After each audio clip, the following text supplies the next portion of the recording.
Guys, welcome back to my channel Sulagna's view. আমি সুলগ্না তোমাদের জন্য নিয়ে এসে গেছি আবারও একটা নতুন ব্লগ নিয়ে।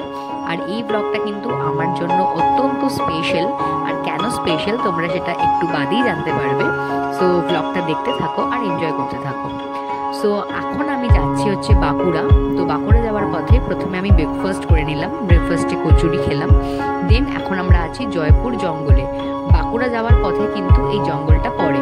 তো এখানে দাঁড়িয়ে সুন্দর করে একটু ফটো ভিডিও তুলছিলাম। তো কেন বলো তো আমি বাঁকুড়া যাচ্ছি, কারণ আমি যাচ্ছি জাজ হয়ে। ইয়েস, আমি যাচ্ছি জাজ হয়ে, ওখানে জাজমেন্ট করতে ডান্সের। আমার একটা দাদা আছে রিক্তা, তো ওর স্কুলে যাচ্ছি আমরা এখন ডান্সের জাজমেন্ট করতে। তো দেখতেই পাচ্ছ রাস্তাটা এতটাই সুন্দর ছিল। তো আমরা তো ভীষণই এক্সাইটমেন্টের সাথে পার হচ্ছিলাম রাস্তাটা। আর একটু ভয়ও ছিল, কারণ ওখানে একটা এলিফ্যান্ট জোন ছিল, যে কোনো মুহূর্তেই রাস্তায় কিন্তু হাতি বেরিয়ে যেতে পারে। সো সেই জন্য একটু ভয় আর একটু এক্সাইটমেন্টে নিয়ে আমরা যাচ্ছিলাম বাঁকুড়ার উদ্দেশ্যে।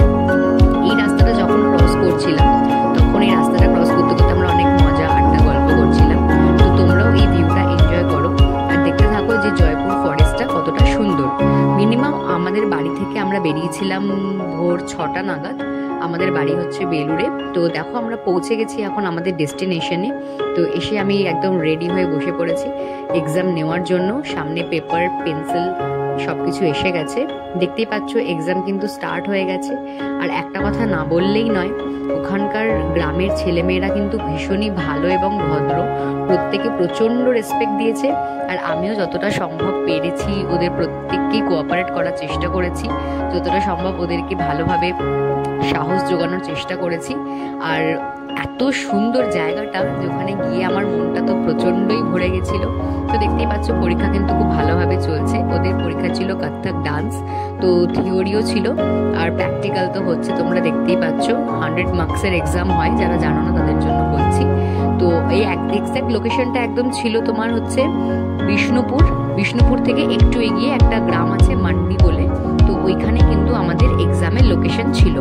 আমরা টোটাল কিন্তু 4 জনে গেছিলাম। আমি, যার স্কুল রিক্তা উনি, এবং আমার 2জন বন্ধু। আমরা 4 জনে মিলে কিন্তু ওখানে গেছিলাম এক্সাম নেওয়ার জন্য।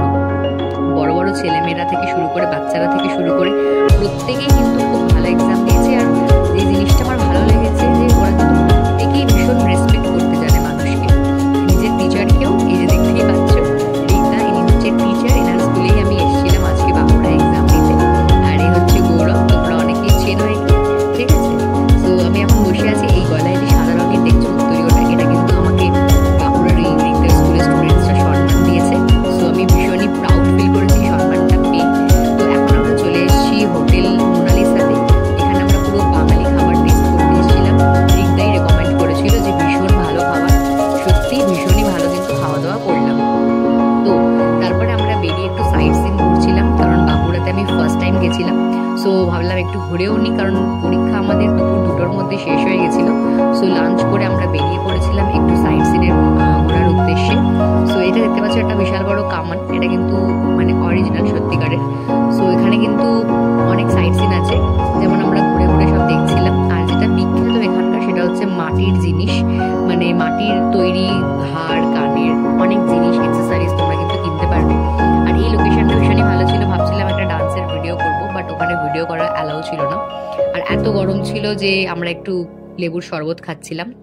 এই দেখো জোড়া মন্দির, এটা কিন্তু আমাদের এখানে কলকাতা ইকো পার্কে আছে। আর এই দেখো এখানে সব মাটির জিনিস বিক্রি হচ্ছে খুবই রিজনেবল প্রাইসে।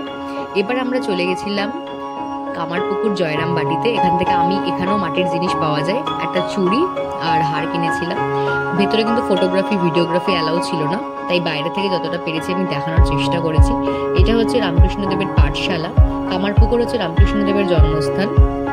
তো ওখানে পাঠশালা আমরা ঘুরতে গেছিলাম। আর জয়রামবাটি সারদা দেবী মায়ের হচ্ছে জন্মস্থান। তো দুজনেরই জন্মস্থান আমরা কিন্তু খুব ভালোভাবে ঘুরলাম। আর ভালোভাবে ঘোরার পরে দেন আমরা এখানকার যে স্পেশাল মিষ্টি সাদা বোঁদে, তো সেটা আমরা কেনার জন্য এখানে এসেছিলাম। খুবই স্পেশাল কিন্তু এখানকার মিষ্টি। আর এখানকার যে সিঙ্গারা জিলিপি